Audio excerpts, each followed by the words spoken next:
What's going on? Welcome back for another video here on Vivo Garage. Today we are assembling the lower end of the engine.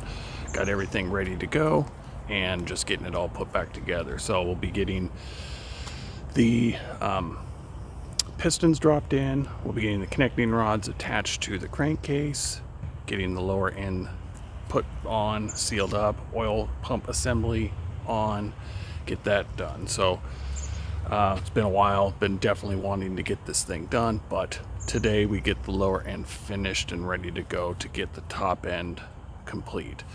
And had a good learning lesson on getting the lower end done, which you'll see.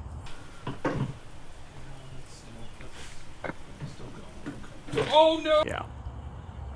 You gotta make sure you secure the cylinder sleeves. Oops. So all that hard work done at that moment. Unfortunately, learning lesson, we got it taken care of. So you'll see in the next video, we get the top end done. But yeah, no. Again, thank you so much for everyone who's taken the time to watch these videos and subscribe. I've had a few more subscribers go, which is fantastic. I completely appreciate it. If you could please, comment below what you like about the videos. If you don't like them, what would you like to see? If you're new to this, consider subscribing. Hit that like button, comment, all that stuff. It really helps me out and, helps me understand what type of content we can do, comment, and all that stuff. So, appreciate it. I'll quit babbling on here, so stay tuned for the lower end video build. So we are going to start getting the engine assembled right now. First thing we have to do, we have the upper block cylinder walls. They are literally just loose right now. We can't attach those until the head gets put in and bolted down, because that's what's fastening it all together. But we do have to get the pistons dropped in, so got a ring compressor, and we're going to get started on that. We're going to drop them all in. I looked at the service manual, got the orientation that they need to be, which they're currently sitting right now, and I've kept the pistons in order of which they were connected to the crankshaft. So the rings have never come off. The pistons have been kept in order, so I think we're good to go. And no, I'm not putting new rings on, but we're gonna see how these things do in a compression test before I go and replace any internals on this engine. If I have to, great, I will, no problem. But if I don't, I just save myself some money and, maybe get a season, maybe two out of the engine before I have to do a complete rebuild on it again. So as you'll see, we'll get these rings compressed and get these cylinders dropped in, and then we will start the lower end of getting the crankshaft installed and get the lower end complete. So here we go.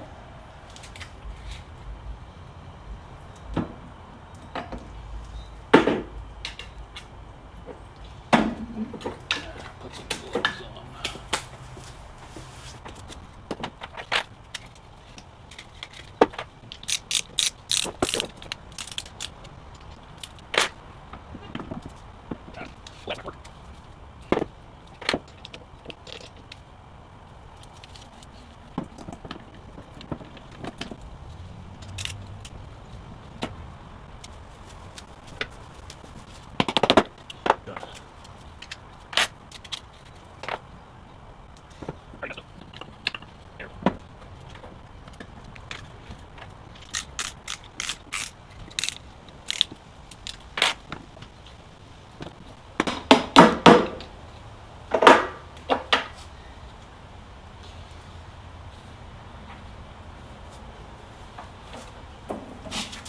Raining a little bit.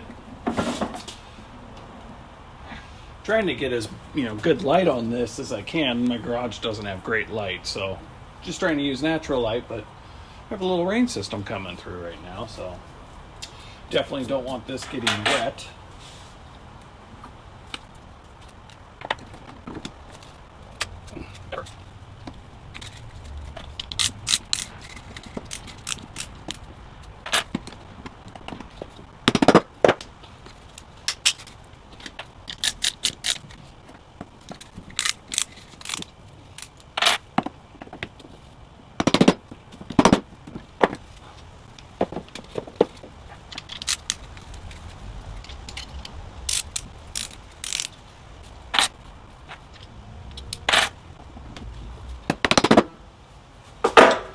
Boom, just like that.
So one of the things that I noticed in this, and it matters which way these go on, but if you look, I don't know if you can tell, but right here's a mark on the end, and it's also on the same side. So I was going to put these on backwards, but we're going to get them put on the correct way. So something to keep in mind when putting an engine back together is it does matter which way these stuff goes.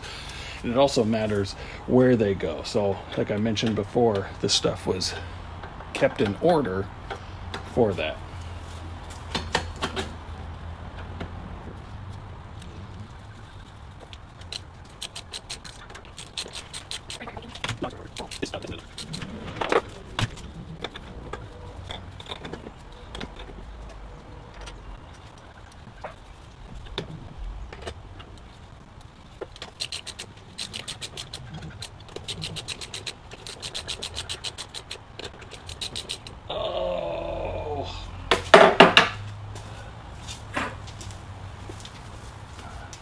Next part says to tighten 120 degrees past 16 foot-pounds.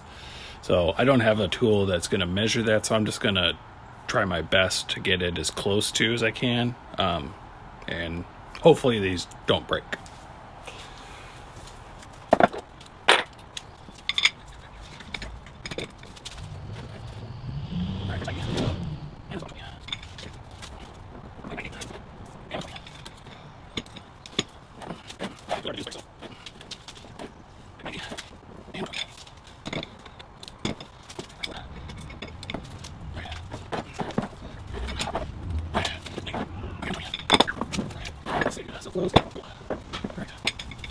All right, next thing we got to do is get some sealant applied on both sides, and then we can put the lower half of the crankshaft on and start getting that installed, torqued down, and all that stuff. So I'll get both sides done and we'll go from there.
So one thing to point out, there is a torque sequence to this, and I know you just watched me zip them down and out of order, but I'm just more getting the bolt all the way in before any pressure is applied. That one bolt that was making some racket definitely was not torquing anything down, just maybe something in the thread that was causing it. But I'm going to continue on getting the center ones done, and then we'll go through the torque sequence.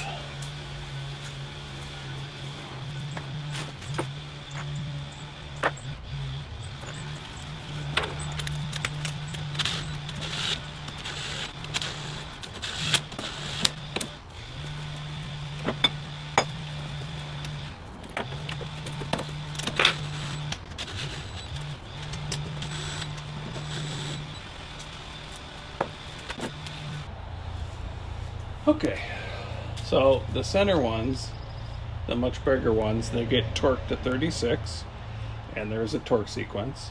Then I move to the little bit larger ones, which have a torque to 22 foot-pounds.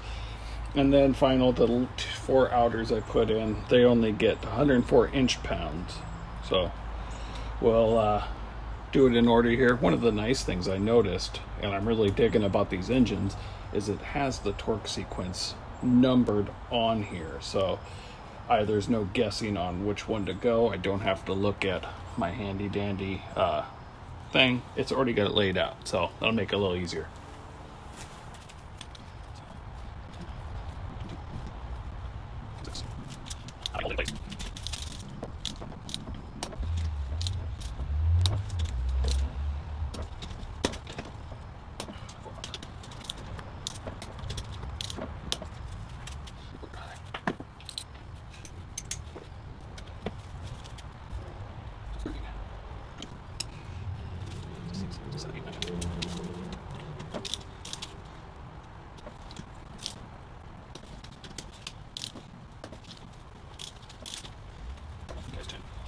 Sit here.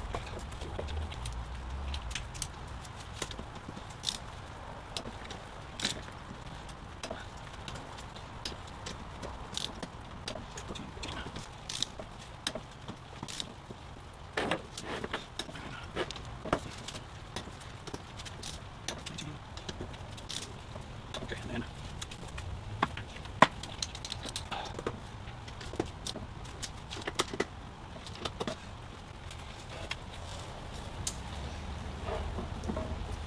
all right, we are back together.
Okay, that was the oil pump assembly.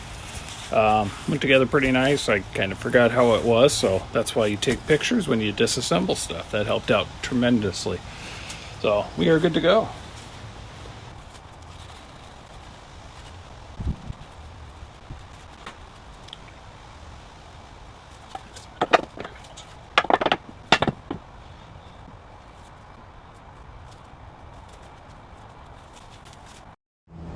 Well, there you have it. Lower end's built. We're ready to move on to the top end.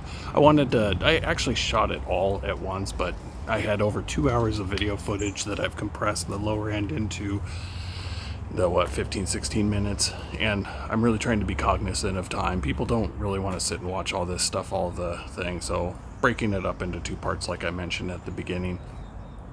So we'll wrap this one up. Again, thanks for watching. Hopefully you enjoyed it. If you don't, let me know what you'd like to see. If there's anything else you'd like included in there, please comment below. I'd be really interested in seeing what we got to what we can learn from this. So, as always, thank you so much for watching, and until next time, bye.